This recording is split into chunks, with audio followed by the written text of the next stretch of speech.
여러분들이 기도해 주셔서 제가 한 달 동안 지옥과 천국을 왔다 갔다 한 그런 시간들을 보냈습니다. 그리고 죽음에서 부활하는 영광을 경험하기도 했고요.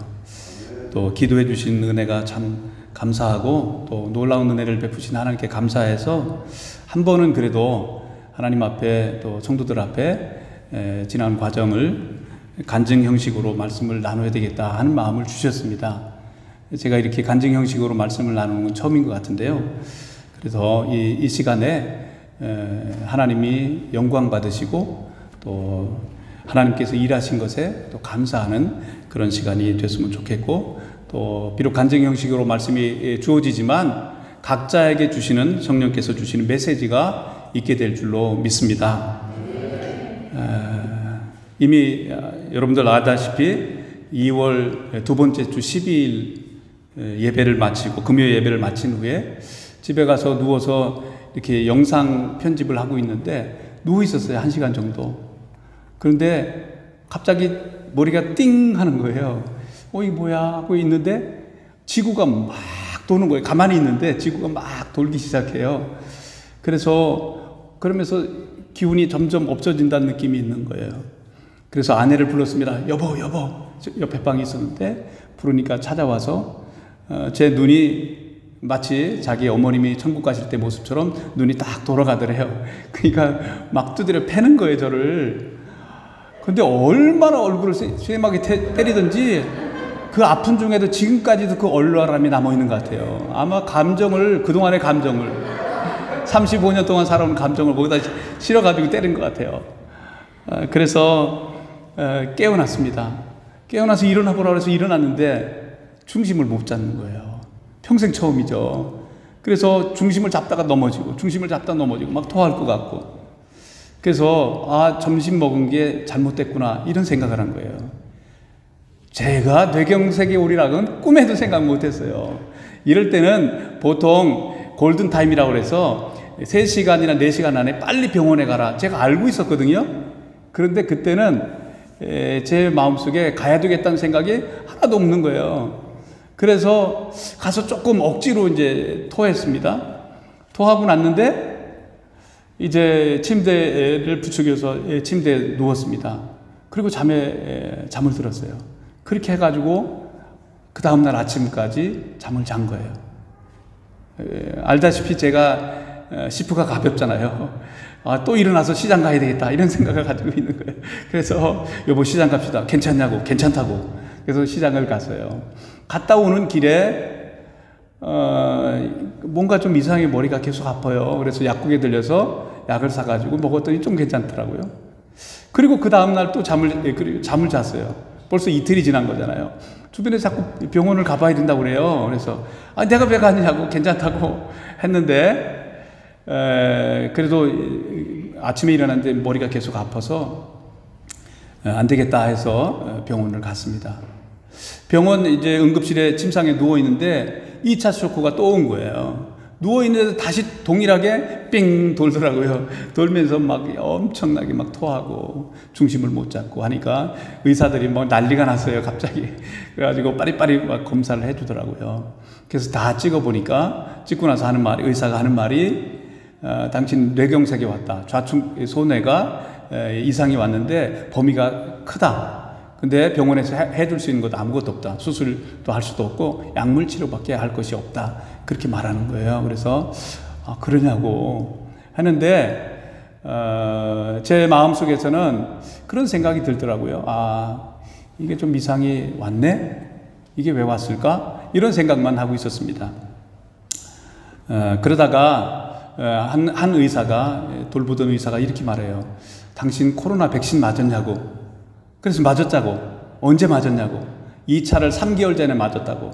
그러면 이게 다른 뇌 혈관들은 깨끗한 걸 봐서 만에 하나 파이자 백신 3개월 후에 이런 증상이 나타날 수가 있다고. 혈전이 응고되는. 그래서 이거일 수도 있다. 그렇지만 확인할 수 있는 길은 없다. 이렇게 말을 해요. 그래서 그러냐고. 이제 나중에 여차여차해서 한국에 돌아갔지 않습니까? 한국에 가서 의사가 점검해 보더니 이거 이상하다고, 다른 뇌동맥이 다 깨끗한데 왜 당신이 왔는지 모르겠다고. 그래서 나도 말했죠.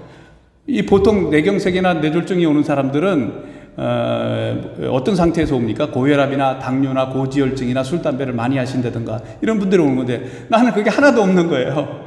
근데 이게 온 거예요. 그래서 이집트 의사들이 코로나 백신의 영향일 거다고 얘기하더라고. 그랬더니 한국 의사들은 아니라는 거예요.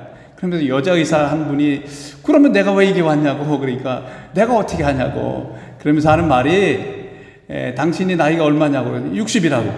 그러면 노안이라고. 이 노안이라고 말하는데 내가 이걸 인정해야 되는구나. 이런 생각을 했었어요. 그렇게 하고 나서 가만히 돌아봤습니다. 제가 작년 여름에도 한국에 잠깐 다녀왔지 않습니까? 그때 한국에 갔을 때 백신을 맞으라고 너무 주위에서 막 그러는 거예요. 그래서 저는 맞고 싶지가 않았어요. 안 맞고 싶었어요. 그래서 안 맞고 돌아왔어요. 돌아와서 보니까 여기서 비자국에 못 가네요. 자동차 연장이 안 되네요. 그럼 어쩔 수 없이 또 해야 되잖아요. 나갈 수는 없고.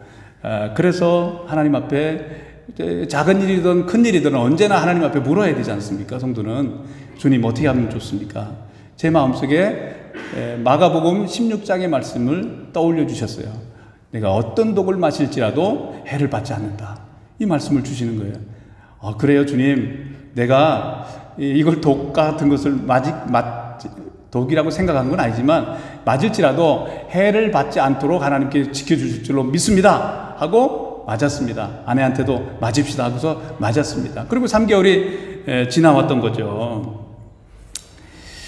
저는 하나님께서 주신 이 말씀은, 하나님의 말씀은 언제나 영이고 생명입니다. 그래서 그 말씀을 믿음으로 붙들고 그 말씀을 취하고 믿음으로 선언하면 그 말씀대로 되는 것을 저는 지금까지 경험했기 때문에 이 말씀이 그대로, 혹시 이게 코로나 때문에 왔을 수도 있어요. 그런데 결과적으로 보면 뇌는 조금 손상을 입었지만 비포 애프터가 똑같잖아요. 어떤 분이 오늘 보면서 그래요. 더 젊어져 가지고 왔다고. 맞습니까? 감사합니다. 한국물이 좋다고 다들 그러더라고요.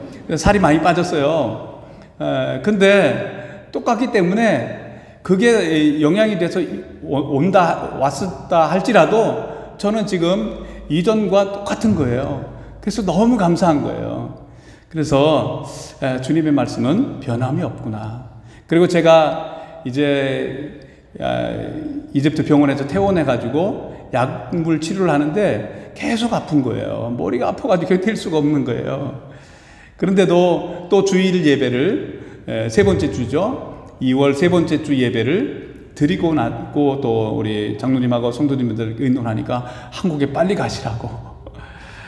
그래서 가기로 결정하고, 그때 아마 제가 이 로마서 8장 11절의 말씀을 여러분들에게 드리면서 이 말씀을 제가 병원에 누워 있는데 새롭게 떠올려 주셨어요. 예수를 죽은 자 가운데서 살리신 이의 영이 같이 읽습니다. 시작. 예수를 죽은 자 가운데서 살리신 이의 영이 너희 안에 거하시면 그리스도 예수를 죽은 자 가운데서 살리신 이가 너희 안에 거하시는 그의 영으로 말미암아 너의 죽을 몸도 살리시리라. 아멘. 이 말씀을 붙들고 기도해달라고 그랬지 않습니까? 그죠? 기억나십니까? 그래요. 예수를 죽은 자 가운데서 살리신 그의 영이, 성령님이 내 안에 거하신다. 그래서 내 죽을 몸도 살리실 것이다. 회복해 주실 것이다. 그런 믿음을 가지고 선포하며 기도하라고 했는데 제가 아플 때마다 이 말씀을 붙들고 선포했습니다. 한국에 왔는데 3차 쏠코가 왔어요. 이제 눈이 안 보이는 거예요. 그 증상은 다 왔어요. 눈이 도수가 아주 강한 안경을 썼을 때 앞이 어지러리라고 보지 못하는 것처럼 그렇게 되는 거예요. 귀가 너무너무 아픈 거예요.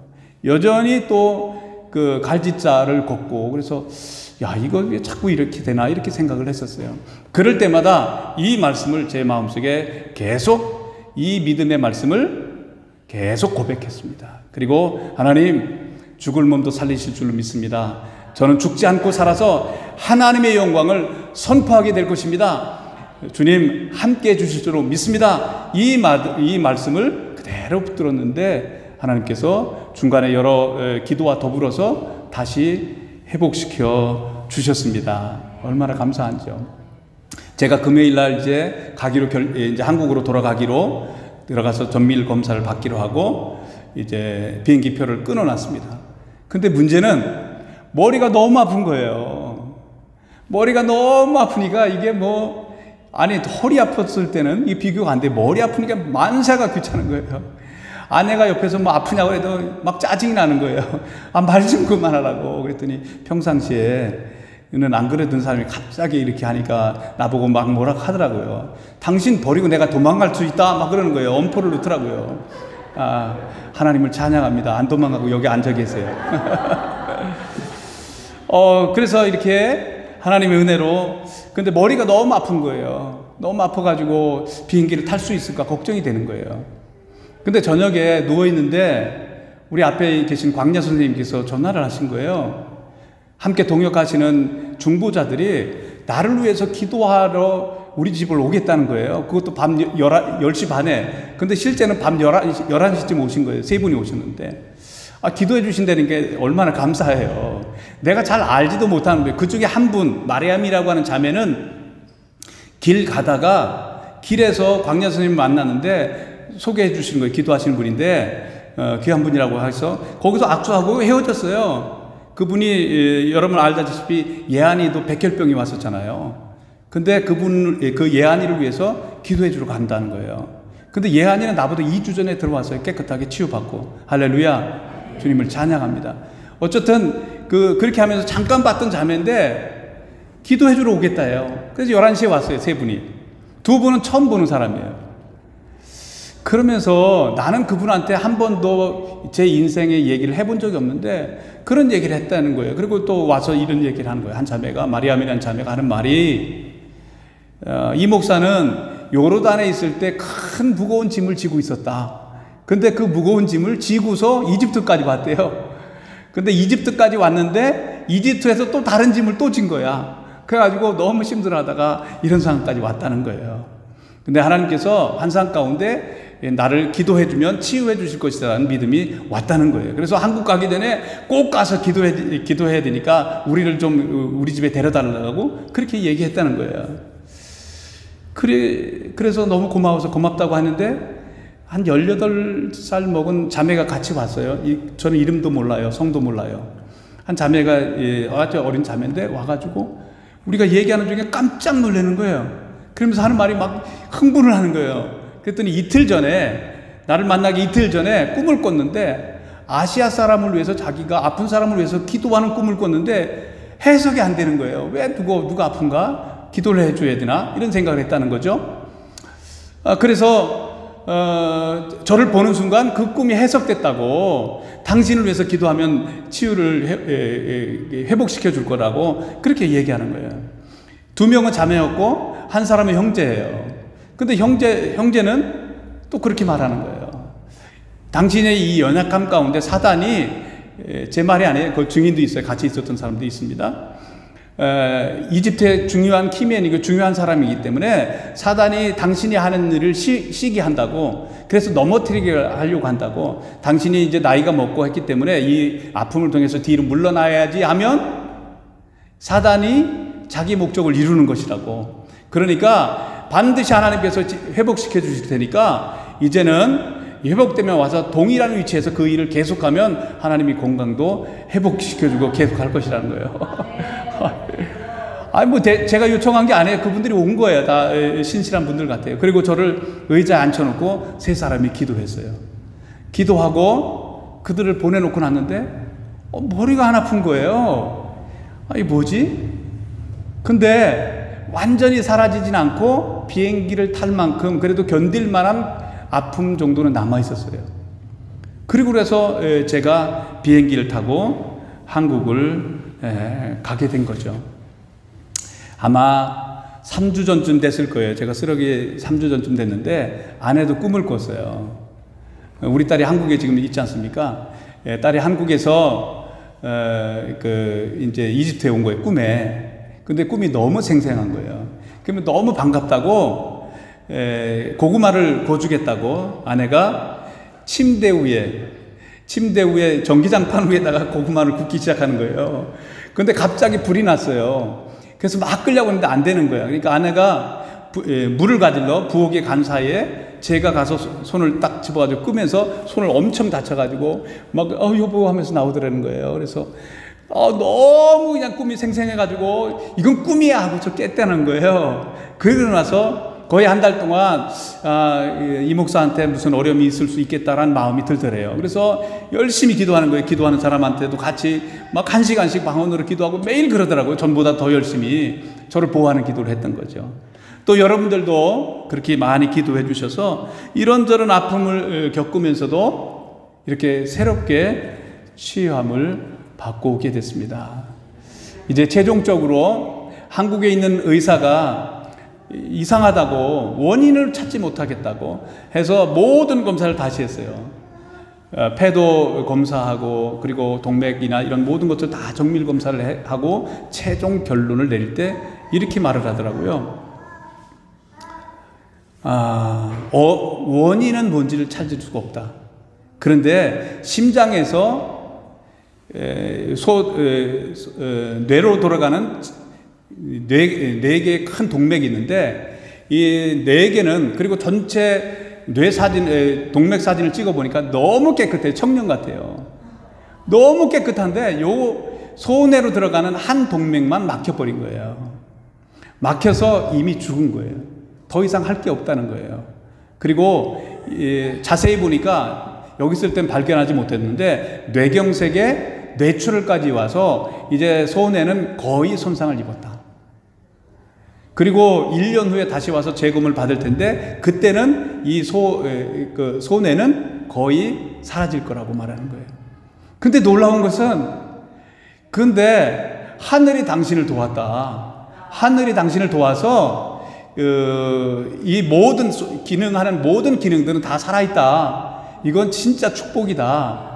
아니면 당신은 평생 동안 침대에서 내려오지 못하게 된 그런 환경인데 지금 모든 게 기능이 정상화된 것 아니냐. 그러니까 6개월 동안은 잘 조심해라. 한 번 더 쇼크가 오면 그때는 평생 침대를 못 내오게 될 거라고 얘기를 하는 거예요. 제가 한국에 이집트로 다시 돌아가겠다고 했어요. 그랬더니 아직은 조금 이른데요. 아니, 전 돌아가야 됩니다. 그랬더니 굳이 가겠다면 가시라고 조심해서. 가만히 생각하니까 그런 마음이 들더라고요. 저는 아파서 만약에 침상에 누워있다 할지라도 아내가 무슨 죄예요. 앞으로 제가 30년 더 살지 40년 더 살지 어떻게 알아요. 3, 40년 동안 이 아픈 사람을 껴들고 고생할 거 생각하니까 아내 때문에 나를 살려주셨구나 이런 생각도 들기도 했었습니다. 병원에 있는 동안 한국 병원에 있는 동안 여러 사건들이 있었습니다. 성모병원에서 있었는데 갑자기 마이크에서 계속 소리가 납니다. 코드블루 들어보셨을 거예요. 그 말은 위급한 상황이 지금 발견했다. 모든 의사들은 집합하라 뭐 이런 게 매일 나오는 거예요. 그리고 죽어가고 나가고 막 하는 사건들을 계속 보는 거예요. 제 앞에 침대에 있던 할아버지는 자다 말고 혼자 화장실에 가겠다고 나아가다가 그 침대에서 그대로 땅에 엎드려져 가지고 이빨이 3개나 부러지시고 코가 완전히 문드러지신 거예요. 중심을 못 잡으시니까. 이런 상황들을 보면서 나는 회복되는 것을 보는데 너무 감사가 넘치는 거예요.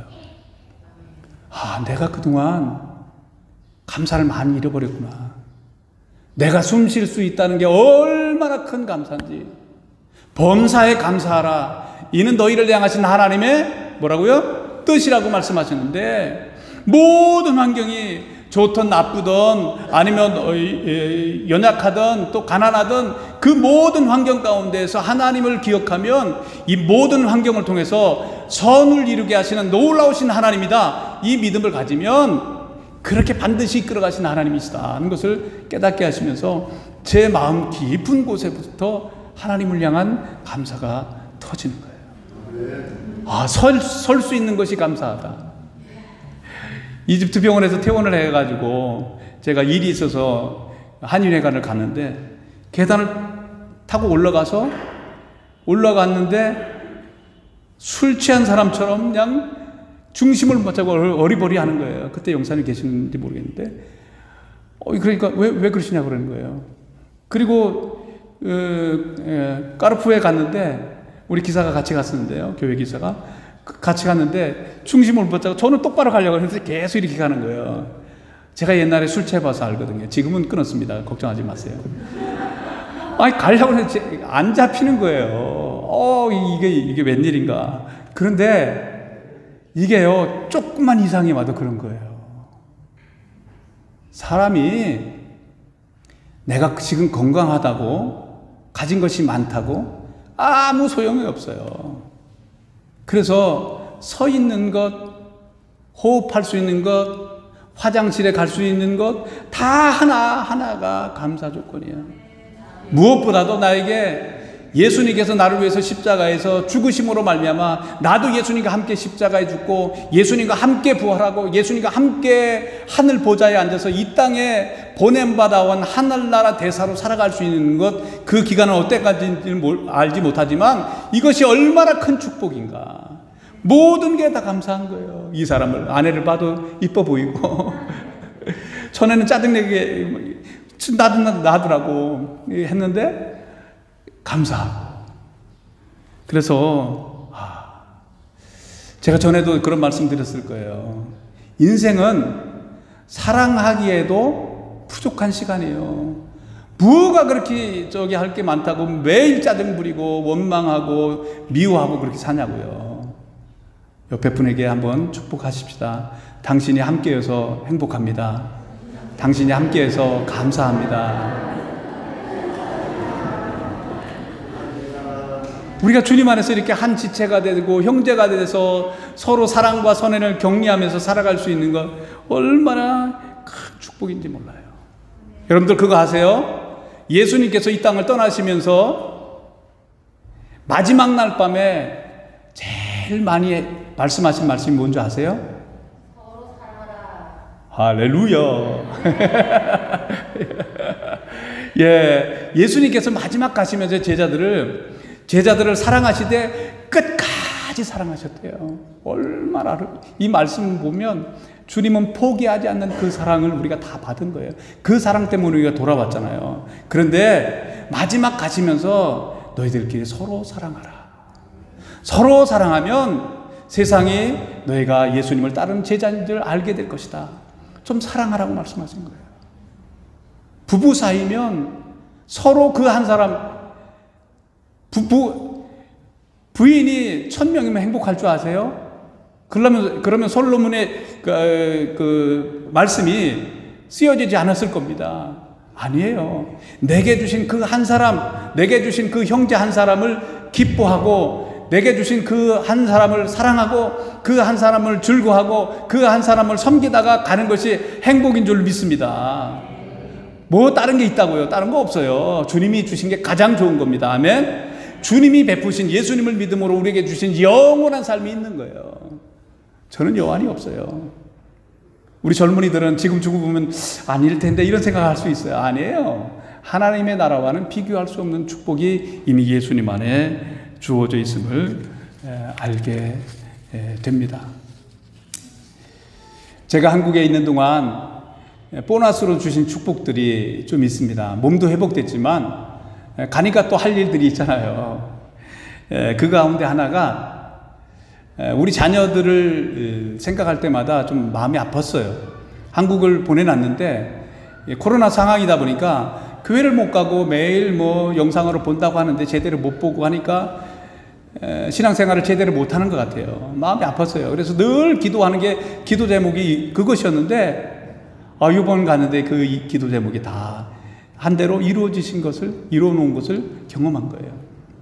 딸이 아빠, 엄마, 내가 가까이 지내는 형제가 있는데 그 유타대, 우리 딸은 뉴욕 주립대 송도에 있지 않습니까? 그걸 다니고 있는데 그 같은 건물을 쓰니까 유타대 형제가 있는데 3학년인데 그 형제한테 내가 예수님을 전하고 싶은데 자기는 잘 못하겠다는 거예요. 네가 할 수 있어 해봐. 그랬더니 안 된다는 거예요. 아빠 엄마가 도와달래요. 그래 알았다. 그럼 약속을 잡아다오 하고 이제 약속을 해서 식사를 한 다음에 그 형제를 앞에 놓고 복음을 전했습니다. 놀라운 것은 아주 똑똑한 친구예요. 벌써 젊었을 때 그 친구는 사업을 해서 돈도 많이 벌었더라고요. 그래서 명품으로 다 치장하고 있는 거예요. 대학생인데 아빠도 부자고 뭐 그런 것 같아요. 그런데 그 형제 안에 진짜 부족한 게 하나가 있었는데, 그래서 어거스틴 얘기를 제가 처음 꺼냈습니다. 어거스틴이 이런 말 한 적이 있다. 사람의 마음은 그 어떤 곳으로도 채울 수가 없단다. 그 형제가 성 어거스티누스가 젊었을 때는 이 마음속에 채우지 못하는 공허함 때문에 술도 먹어보고 사창가도 다녀보고 만이교에 빠져서 이단 종파에 심취해보기도 하고 많이 했는데 그래도 행복을 찾지 못했단다. 그런데 그 사람이 마침내 예수님을 만나고 예수님을 마음속에 영접하고 나니까 인생 해답을 찾았단다. 그래서 그가 한 말 가운데 우리 사람의 마음은 다른 것으로 채울 수가 없단다. 거기다가 돈으로 채워놔도, 거기다가 어떤 학식으로 채워놔도, 거기다 어떤 사람을 채워놔도 그것으로 만족할 수가 없단다. 그거는 하나님이 떠난 자리이기 때문에 하나님으로 채워져야 된다. 그래서 내 안에 예수님을 영접했으면 좋겠다. 너의 죄를 위해서 이미 예수님께서 십자가에 2000년 전에 다 이루어 놓으셨단다. 믿음으로 받아들이렴. 그러면 너의 모든 죄가 씻음 받고, 그리고 이제 내 마음속에 예수님을 영접하면 네가 인생을 경영하는 것보다 예수님께서 너의 주가 되시고 왕이 되셔서 삶을 인도해 가실 때 너는 진짜 영광스러운 삶을 살게 될 것이다. 너 마음을 열고 예수님 영접할래? 라고 했더니 그렇게 하겠대요. 그러면 따라서 하자 하고 주님 저는 죄인입니다 하는 것처럼 했습니다. 놀라운 것은 그 형제가 예수님을 영접했습니다. 할렐루야. 그 예수님을 영접해놓고 제가 형제요, 내가 3가지만 형제한테 부탁하겠다. 이 약속을 좀 해줄래? 뭔데요? 해보겠습니다. 날마다 성경 한 장씩을 꼭 읽어라. 너의 삶은 놀랍게 변화될 것이다. 두 번째로는 내가 영상을 일주일에 하나씩 보내줄 테니까 이 영상을 봐라. 영어로 된 영상이다. 아주 외국의 훌륭한 목사님이 하시는 영상인데 그걸 할 수 있겠냐 하겠대요. 미국권에서 자라왔기 때문에 한국말보다 영어를 잘하니까요. 그리고 한 가지는 이제부터 우리 딸이 교회를 갈 텐데 우리 딸하고 교회를 갈래? 가겠대요. 지난주에 함께 교회를 갔습니다. 할렐루야. 그래서 너무 감사했습니다. 그리고 우리 아들이 여기서 이제 우리 하람공동체에서 같이 신앙생활 했지 않습니까? 지난해에 한동대에 갔어요. 몇 군데 대학에 다 붙었는데 한동대로 선택했어요. 근데 이제 다 회복하고 지난주 금요일 날 가서 아들을 만났습니다. 여기 있을 때 오락에 쩌들어가지고 24시간 잠 안 자고 오락할 수 있는 능력이 어디서 나온지 모르겠어요. 야, 대단해요. 우리 젊은이들 힘이 세요. 저는 8시간만 안 자고 뭘 하면 미치겠는데 얘네들은 24시간 잠 안 자고 먹지 않고 오락할 수 있는 능력 대단한데, 그래서 얼굴이 늘 찌들어 있었는데 그게 다 벗겨져 가지고 마치 어린아이 때 그 천사 같은 그 얼굴하고 있던 그 모습이 있는 거예요. 그래서 어떻게 된가 얘기를 들어보니까 학교를 잘 선택한 거예요. 얘가 일반 대학 갔으면 MT 다니면서 벌써 술 먹고 이렇게 하면서 친구들과 놀아놨을 건데 여기는 분위기 자체가 한동대가 미션 스쿨이지 않습니까? 교수님이 뭐 한 30명을 또 케어해주고 친구끼리 또 연결해주고 그리고 또 형을 하나 또 연결해주고 또 주일 되면 교회 가도록 바깥에 있는 교회로 연결해주고, 그러니까 하기 싫어도 채플이 늘 있어요. 그리고 벌써 1학년인데 히브리어를 배우고 있다는 거예요. 그래서 정말 감사했습니다. 하나님께서 정확한 학교에 보내주셨구나 하는 것이 생각돼서 참 마음이 감사했었습니다. 또 한 가지, 거기 한국에 있으면서 제가 한국에 가면 늘 하나님께서 주신 선물들이 있어요. 지난 여름에는 갔을 때 그 강남대학에서 강남대 채플에서 말씀해 달라고 그래서 가서 말씀을 전하고 영상으로 전하고 왔는데 코로나라 전하고 왔는데 우리 교회에서 난민들을 지금 매달 한 달에 한 200가정 이상씩 섬기고 있지 않습니까? 벌써 1년 반 가까이 돼가고 있어요. 근데 지금까지도 그 재정이 마르지 않았어요. 근데 그 얘기를 듣더니만 돈을 주는데 얼마를 주는지 아세요? 강사비로 500만 원을 주셨어요. 근데 그거 사마리탄 사역으로 들어갔죠. 제 통장으로 들어온 게 아니에요. 그리고 지난 12월에도 우리가 요청하지 않았는데도 500만 원을 주셨어요. 그래서 12월 달에는 거의 700만 원, 700가정 정도를 우리가 섬길 수가 있었잖아요. 그런데 이번에도 어느 교회에서 선교 보고를 잠깐 해달라고 해서 갔어요. 하고 났는데 거기에서 사마리탄 사역을 위해서 매달 헌금을 하시겠대요. 하시라고. 얼마인 줄 아세요? 매달 50만 원씩. 앞으로 지난해 못했던 앞에 못했던 것 100만 원은 미리 보내주겠다고 보내왔어요. 감사하죠. 50가정 이상을 또 섬길 수 있게 된 것 같아요. 하나님의 사랑을 나눌 수 있는 건 너도 이와 같이 하라. 우리의 작은 섬김을 통해서, 우리의 작은 헌신을 통해서 이 사랑이 오늘 굶주리고 힘들어하는 이 도시 빈민들에게, 난민들에게 하나님의 사랑을 전달할 수 있는 길을 우리가 이거를 도와주세요. 계좌번호를 보내면서 해보세요. 한 번도 안 했는데 1년 반 동안 한 번도 이 셈이 많지 않는 거예요. 왜? 하나님이 기뻐하시니까. 그래서 우리는 지속적으로 이 일을 어떻게 하면 이분들을 하나님의 사랑을 전달할 수 있을까를 고민하면서 나아갈 수 있을 것 같아요. 개인적으로 한 구자에 10,000원이니까 어떤 분은 10,000원을 보내주시고 어떤 분은 가정 식구별로 안 믿는 사람인데, 교회를 안 나오는 사람인데 그 소식을 어떻게 듣고는 내 가족이니까 40,000원씩 매달 보내주시고, 그리고 이렇게 저렇게 해서 늘 보내주셔가지고 부족함이 없도록 채워주시는 거예요. 그래서 이번에도 돌아오면서 너무 감사했어요.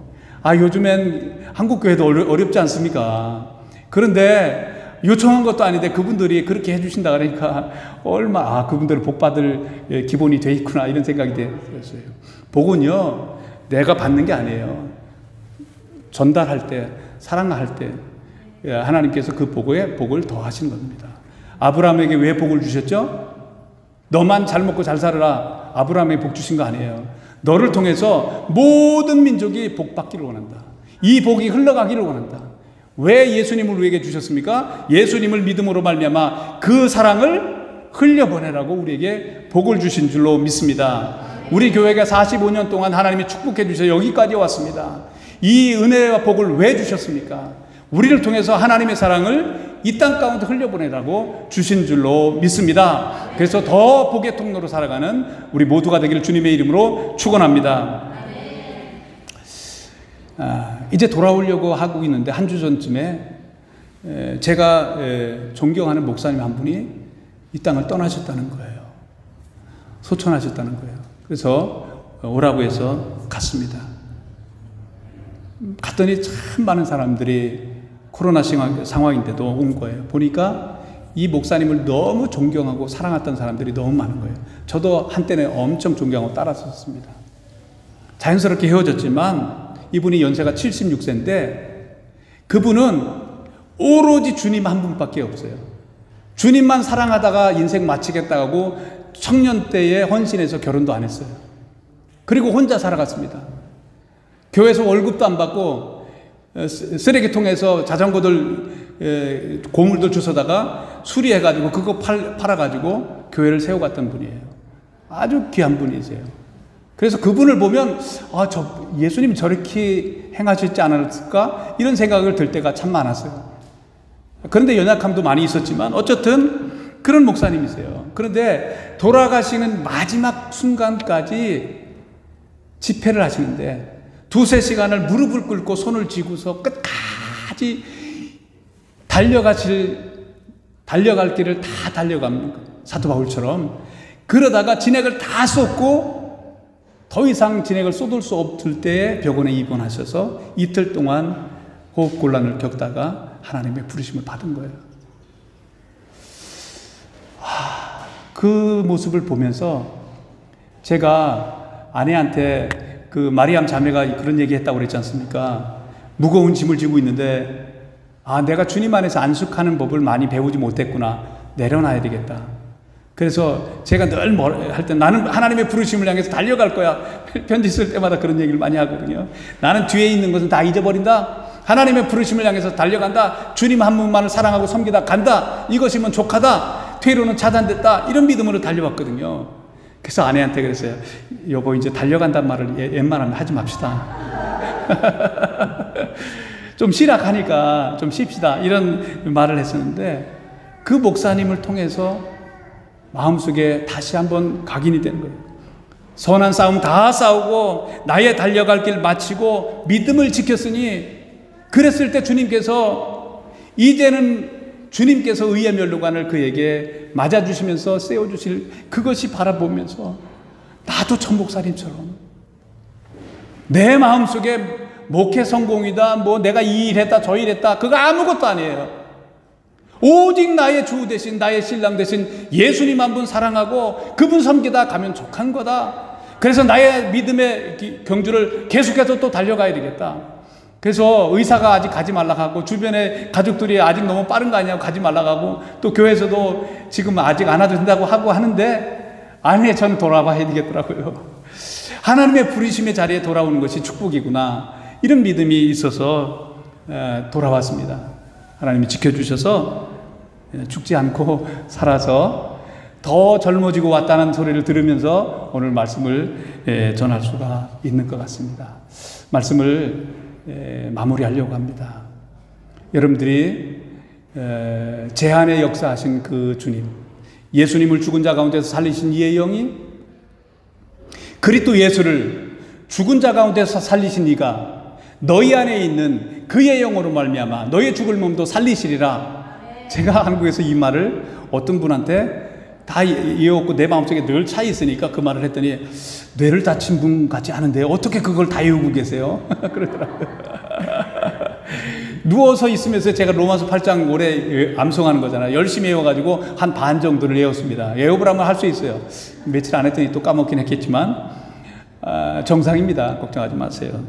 그래서 마음속에 주님 앞에 참 감사하고, 또 여러분들도 함께 기도해 주셔서 기도의 결과로 이렇게 죽은 가운데 부활해서 나에게 이제 사명이 있는 자는 죽지 않는다라는 말을 제가 종종 들어왔는데, 남은 부르심과 사명이 있기 때문에 하나님께서 나에게 새로운 삶을 주셨다, 이런 믿음이 있습니다. 그래서 나머지 길도 그 목사님이 끝까지 달려갔던 것처럼 예수님도 하나님의 부르심을 향해서 끝까지 피 한 방울, 땀 한 방울 아끼지 아니하시고 온전히 헌신했던 것처럼 그렇게 살다 달려가다 주님을 사랑하고 섬기다 가는 것이 행복이다 하는 것을 꼭 전달하고 싶어서 오늘은 간증의 형식을 통해서 함께 말씀을 나눴습니다. 우리 함께 그 하나님의 사랑을 찬양하면서 감사하면서 아버지의 사랑을 노래하십시다. 다 같이 일어나셔서 아버지 사랑 내가 노래해, 아버지 은혜 내가 노래해.